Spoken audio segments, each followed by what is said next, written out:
कहानी की शुरुआत में उमर नाम के एक फिलिस्तीनी लड़के को दिखाया जाता है जो चोरी छुपे एक ऊंची दीवार पर चढ़कर दूसरी ओर जाने की कोशिश कर रहा है। एक रस्सी के सहारे जैसे तैसे वो ऊपर तो चढ़ जाता है, लेकिन उसी पल दूर इजरायली चेक पॉइंट से उस पर गोलियां चलने लगती हैं। वो जल्दी से दूसरी ओर उतर जाता है और गलियों में दौड़ता हुआ दीवार से कुछ दूर पहुंच जाता है।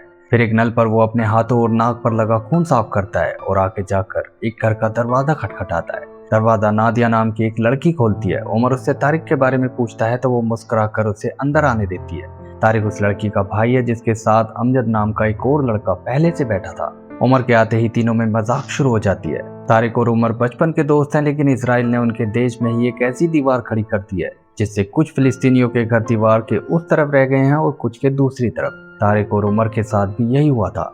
अब वही लड़की जिसने दरवाजा खोला था तीनों के लिए कॉफी लेकर आती है। जब वो उमर को कप देती है तो उसके साथ एक छोटा सा नोट भी रख देती है, जिसे उमर उठा लेता है। दोनों हल्की मुस्कान से एक दूसरे को देखते हैं, जिससे पता चलता है कि वो दोनों एक दूसरे को पसंद करते हैं। ये सब तीसरा लड़का अमजद देख तो लेता है, लेकिन अनदेखा कर देता है। इसके बाद तारिक सबको जल्दी करने को कहता है क्योंकि आज बहुत काम है। इसके बाद तीनों जंगल में आ जाते हैं। यहाँ वो जमीन पर लेटकर स्नाइपर राइफल से निशाना लगाने की प्रैक्टिस करते हैं। निशाना लगाने के अलावा तारिक उन्हें दुश्मन के हाथ से बंदूक छीनना भी सिखाता है। जिसके बाद तीनों एक चट्टान के पास बैठकर सिगरेट पीते हुए काफी मस्ती मजाक करते हैं। तीनों असल में फ्रीडम फाइटर बनने की ट्रेनिंग ले रहे थे ताकि अपने देश पर हो रहे कब्जे का विरोध कर सकें। और उनके विरोध करने का तरीका ये था कि उनके देश की जिस जमीन पर इसराइल ने हाल ही में कब्जा किया है वो वहां पहरा दे रहे सैनिकों को मारेंगे। रात के अंधेरे में घर लौटते वक्त अमजद उमर से लंबी लंबी फेंक रहा था कि एक बार उसने एक इजरायली सैनिक को कितना मारा था। फिर वो कहने लगता है कि वो तारिक की बहन नादिया से प्यार करता है और वो भी उससे प्यार करती है। उमर को लगता है कि अमजद की तो आदत है, वो इस बारे में भी झूठ बोल रहा होगा, लेकिन अमजद कहता है कि उसके पास नादिया के दिए हुए लव लेटर से ये साबित करने के लिए। ये सुनकर उमर सन्न रह जाता है। उसे थोड़ा शक होता है कि नादिया उन दोनों के साथ कोई खेल तो नहीं खेल रही है। अगले दिन वो उस बेकरी में जाता है जहाँ वो ब्रेड बनाने का काम करता है, लेकिन उसका दिमाग अब भी अमजद की बातों में उलझा हुआ है। इसलिए आज फिर से रिस्क लेकर वो दीवार फांदता है और सीधे उस कारखाने के पास पहुंच जाता है जहां नादिया सिलाई का काम करती है। बाहर बुलाकर वो उससे पूछ ही लेता है, क्या तुम मुझसे प्यार करती हो? तुम्हारे दिल में कोई और तो नहीं है? नादिया कहती है कि कैसी बातें कर रहे हो, कोई और का क्या मतलब है? उसका ये जवाब सुनकर उमर को तसल्ली मिल जाती है और वो कहता है कि मैं तो तुम्हें ये लेटर देने आया था। अब वापस दीवार पर चढ़ते समय आज फिर उस पर गोलियां चलती हैं, लेकिन उमर फिर भी बच निकलता है। दीवार से दूर आकर वो सड़क पर आम लोगों की तरह चलने लगता है ताकि किसी को शक न हो, मगर तभी एक जीप उसके पास आकर रुकती है। 3 इजरायली सैनिक उसे पकड़कर पूछताछ करते हैं और उसकी आईडी चेक करते हैं। उन्हें उसके खिलाफ कोई सबूत नहीं मिलता, मगर फिर भी वो उसे सड़क के बीचों बीच एक पत्थर के ऊपर खड़ा कर देते हैं, वो भी हाथ सिर के ऊपर रखवाकर। उमर ऐसा ही करता है, लेकिन जब काफी देर हो जाती है तो उसका दबा हुआ गुस्सा फूट पड़ता है। वो सैनिकों को बिना हथियार एक एक कर लड़ने की चुनौती देते हुए उनकी ओर बढ़ने लगता है, लेकिन एक सैनिक बंदूक के पिछले हिस्से से उसके चेहरे पर वार करता है और वो बेहोश होकर गिर जाता है। होश आने पर उसे फिर उसी पत्थर पर खड़ा होने को कहा जाता है, मगर इस बार एक पैर पर। अपने ही देश में इस तरह का जुल्म और बेइज्जती झेलने के बाद उमर का गुस्सा उसके काबू में नहीं रहता। शाम को ही तारिक से मिलकर वो उसे मना लेता है कि जो काम बाद में करना है उसे वो आज ही अंजाम देंगे। रात को उमर एक कार चुराता है। तारिक और अमजद पहले से तैयार थे। तीनों एक सैनिक बेस के पास पहुंचते हैं जहां तारबंदी के दूसरी ओर कुछ सैनिक पहरा दे रहे थे।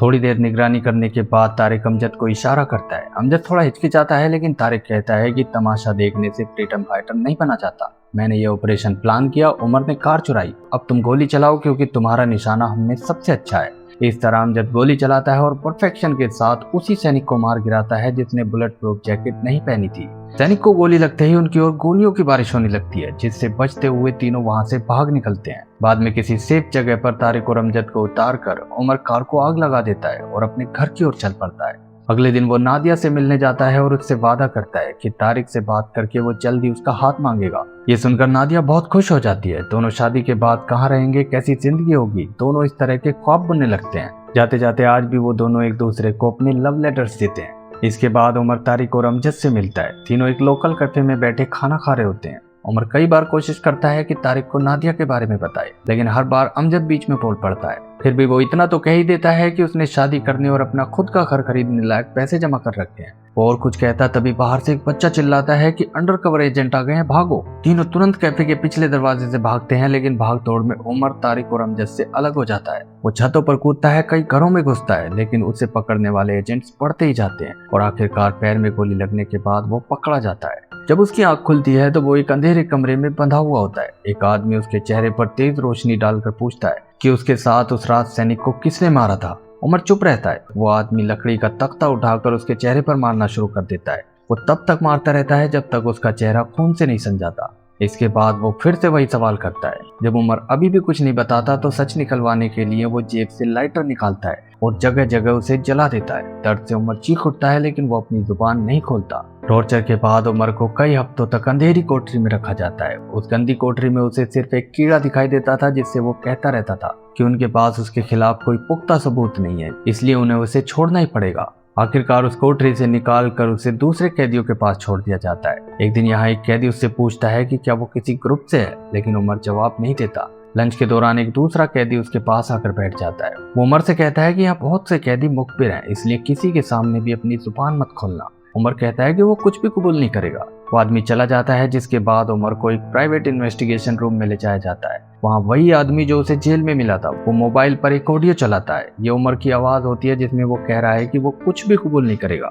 यह आदमी इजरायली खुफिया एजेंसी का एक एजेंट था जिसने उमर को भरोसे में लेकर उसकी बातें रिकॉर्ड कर ली थी। वो एजेंट कहता है कि या तो सब कुछ बता दो वरना ये ऑडियो काफी है तुम्हें जिंदगी भर जेल में सड़ाने के लिए। उमर को उसका केस लड़ने के लिए एक वकील भी दी जाती है, लेकिन वो वकील भी यही कहती है कि उसे कम से कम 90 साल की सजा हो सकती है। यहाँ कुछ भी कबूल नहीं करेगा का मतलब है कि उसने वो जुर्म किया है। पूछताछ में वही खुफिया एजेंट उसे एक ऑफर देता है, अगर वो एजेंसी के साथ काम करे तो उसे नई जिंदगी दी जा सकती है। ये सुनते ही उमर गुस्से में जंजीरों से छुटने की कोशिश करता है। तभी वो एजेंट नादिया का नाम लेता है। कहता है कि अगर उसने उसकी बात नहीं मानी तो उसकी और नादिया की जिंदगी वो नर्क बना देंगे। उमर फिर भी चुप रहता है। तब वो तारिक का नाम लेता है और कहता है कि उन्हें पता है कि सैनिक को उमर ने नहीं बल्कि तारिक ने मारा है। अगर वो तारिक को पकड़वाने में उनकी मदद करे तो उसे आजादी मिल सकती है।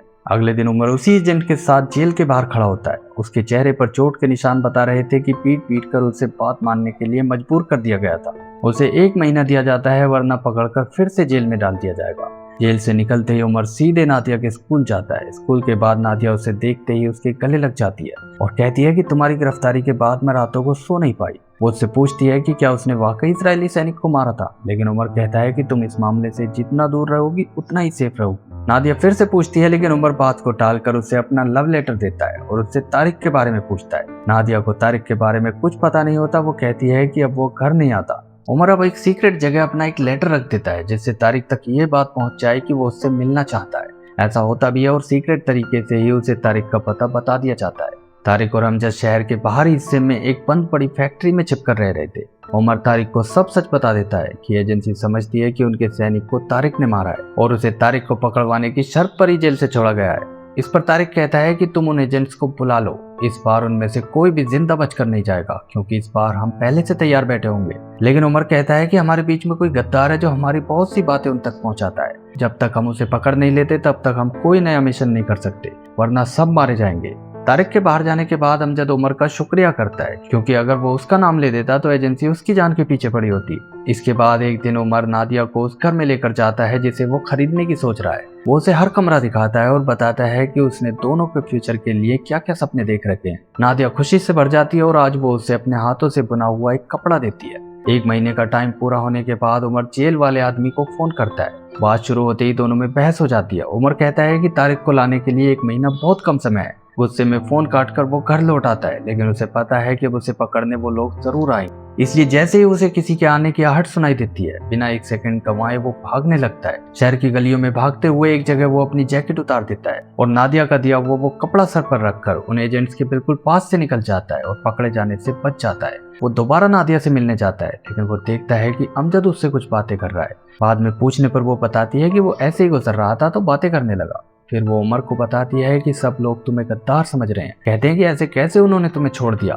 इस पर उमर कहता है कि सच्चाई बहुत जल्दी सामने आ जाएगी कि कौन गद्दार है। तभी उमर को एक आदमी वहां से गुजरता दिखाई देता है, जिसका पीछा करके वो उसे पकड़ लेता है। पूछताछ में वो आदमी कबूल करता है कि एजेंसी ने उसे न्यूजीलैंड का वीजा देने का वादा किया था। उसने सिर्फ एक वीजा के लालच में पूरी रेजिस्टेंस को बेच दिया था। इसके बाद उमर तारिक से अकेले में मिलता है और उससे नादिया के साथ अपनी शादी की बात छेड़ता है। तारिक कहता है कि अगर नादिया राजी है तो उसे भी कोई एतराज नहीं, लेकिन वो बताता है कि अमजद ने भी नादिया का हाथ मांगा है। उमर को ये सुनकर हैरानी होती है कि अमजद ऐसा क्यों कर रहा है, लेकिन अभी वो इस बारे में ज्यादा नहीं सोच सकता क्योंकि उनके बीच जो गद्दार था उसके पकड़े जाने के बाद उसका सबसे पहला काम है इजरायली एजेंट्स को बुलाकर उन्हें उन्हीं के जाल में फंसाना। इसलिए वो उस जेल वाले खुफिया एजेंट को फोन करके बता देता है कि कल तारिक उससे एक रेस्टोरेंट में मिलने आ रहा है। अगले दिन तारिक, अमजद और उमर तीनों अपनी बंदूकों के साथ रेस्टोरेंट में जाकर बैठ जाते हैं। तारिक ने पहले से ही रेजिस्टेंस के कुछ बंदूकधारियों को छत पर तैनात कर रखा होता है, लेकिन इजरायली एजेंट्स उनसे एक कदम आगे निकलते हैं। उनके सैनिक हवा और जमीन दोनों जगह उनसे भी पहले तैयार खड़े थे, जो अचानक इतना खतरनाक हमला करते हैं कि किसी को समझने का मौका ही नहीं मिलता।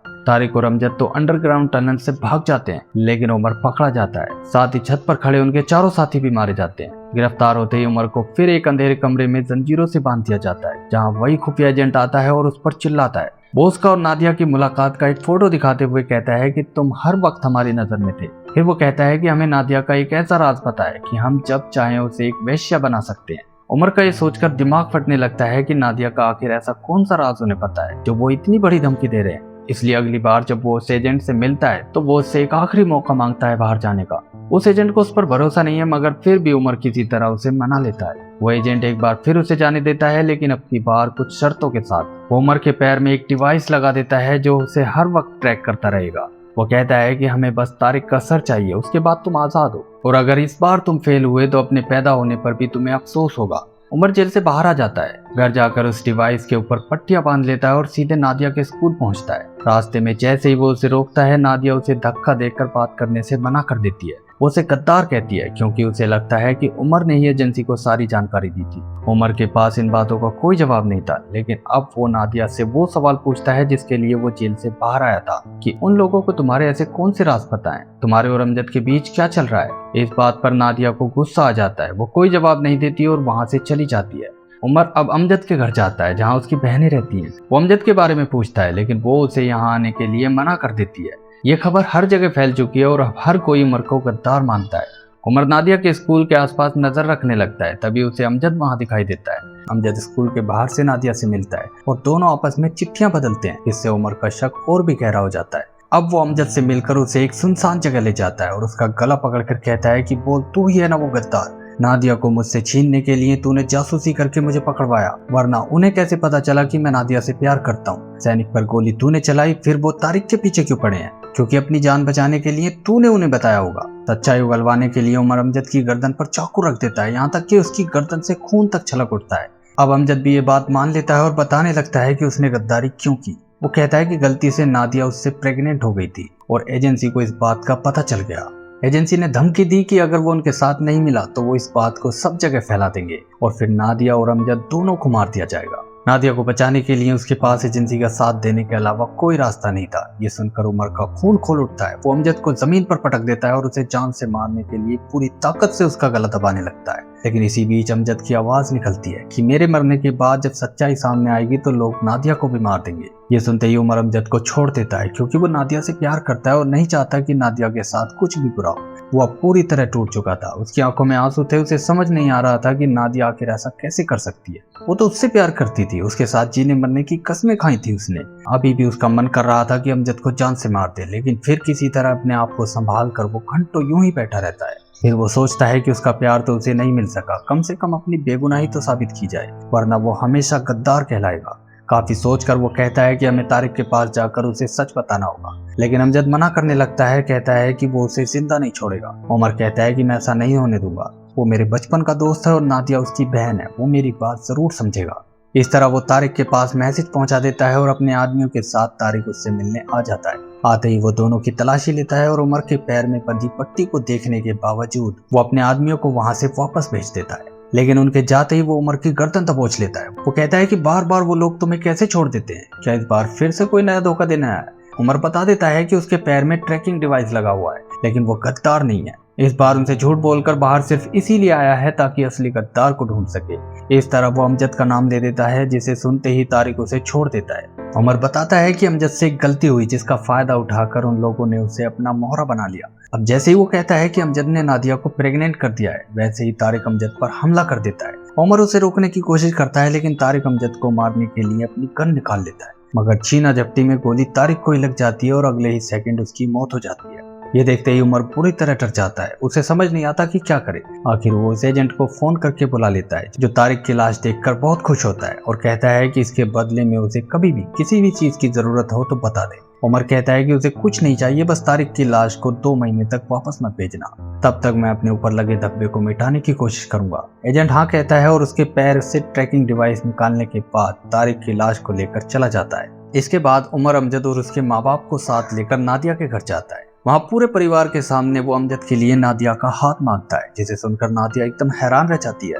वो चाय के नीचे एक लेटर भी लेकर आती है, लेकिन उमर वो लेटर नहीं उठाता और ना ही नादिया की ओर आंख उठाकर देखता है। नादिया के पिता कहते हैं कि पहले वो तारिक से मशवरा करेंगे, लेकिन उमर कहता है कि उसने तारिक से बात कर ली है, लेकिन एजेंसी से छुपने की वजह से वो यहाँ नहीं आ सकता। नादिया के पिता अब नादिया से उसकी मर्जी पूछते हैं, जिसके लिए अब वो भी हामी भर देती है। मगर इसके बाद वो काफी देर तक उमर को देखती रहती है, लेकिन उमर एक बार भी उसकी तरफ नहीं देखता। इसके बाद उमर अपनी सारी जमा पूंजी अमजद को दे देता है। यही पैसे उसने अपने और नादिया के लिए घर खरीदने के लिए बचाए थे, लेकिन फिर भी वो सब कुछ अमजद को सौंप देता है और जाते जाते उससे सिर्फ इतना कहता है कि जब बच्चा पैदा हो तो सबको कहना कि किसी मेडिकल कंडीशन की वजह से वो समय से पहले पैदा हो गया।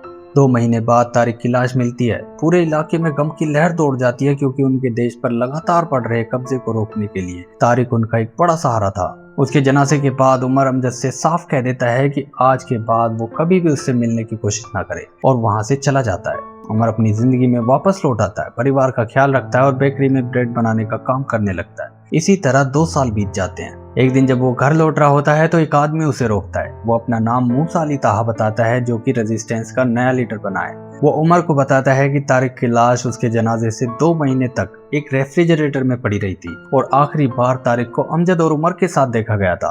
वो साफ कहता है कि उसे शक है कि गद्दार अमजद ही है, क्योंकि उसे एजेंसी ने एक बार भी पकड़ने की कोशिश नहीं की। उमर अब भी अमजद को बचाने की कोशिश करता है और कहता है कि उन्हें कोई गलतफहमी हुई है। अगले दिन बेकरी में काम करते समय दुकान पर वही एजेंट आता है, जो फिर से उमर पर अपने लिए काम करने का दबाव बनाता है। वो कहता है कि उसे रेजिस्टेंस के नए लीडर मूसा अली ताहा को पकड़ने में उनकी मदद करनी होगी। हम जानते हैं कि उसे तुम पर भी शक है, हम तुम्हें उससे बचा भी सकते हैं या फिर हम तुम्हें, अमजद और नादिया को बर्बाद भी कर सकते हैं। वो 2 साल पहले नादिया के प्रेग्नेंट होने वाली बात फैलाने की धमकी दे रहा था, इसलिए मजबूरी में उमर को उससे हाँ कहनी पड़ती है। अगले दिन 2 साल बाद अमजद के घर जाने के लिए उमर फिर से दीवार फांदने की कोशिश करने लगता है, लेकिन इजरायली एजेंट के जाल में फंसकर वो इतना टूट गया था कि बड़ी मुश्किल से दीवार पार कर पाता है। यहाँ तक कि एक पल को वो फूट फूट कर रो पड़ता है। दरवाजा नादिया खोलती है और बताती है कि अमजद घर पर नहीं है। ये सुनकर उमर वापस जाने लगता है, लेकिन नादिया उसे अंदर बुलाती है, कहती है कि अमजद आने ही वाला होगा। वो उनकी उम्र पूछता है तो नादिया बताती है कि बड़ा वाला उसके भाई तारिक की मौत के 1 साल बाद पैदा हुआ था।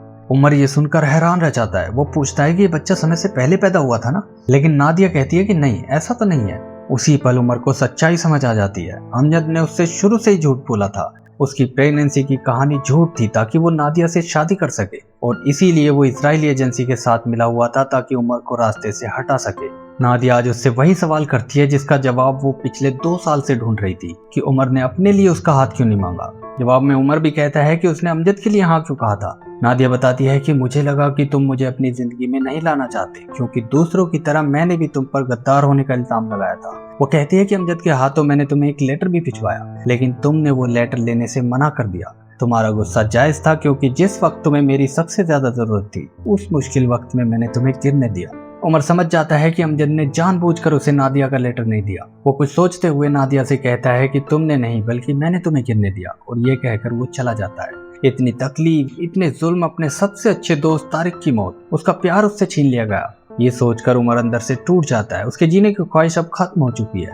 अब बस वो बदला लेना चाहता है। एक फोन बूथ से वो उस एजेंट को फोन करके कहता है कि उनके सैनिक को गोली तारिक ने नहीं मारी थी, बल्कि उसके साथ कोई और भी था जिसकी गोली से सैनिक की मौत हुई। वो एजेंट तुरंत असली कातिल का नाम पूछता है, लेकिन उमर कहता है कि अगर वो उसे गन ला कर देगा तभी वो उस कातिल का नाम बताएगा।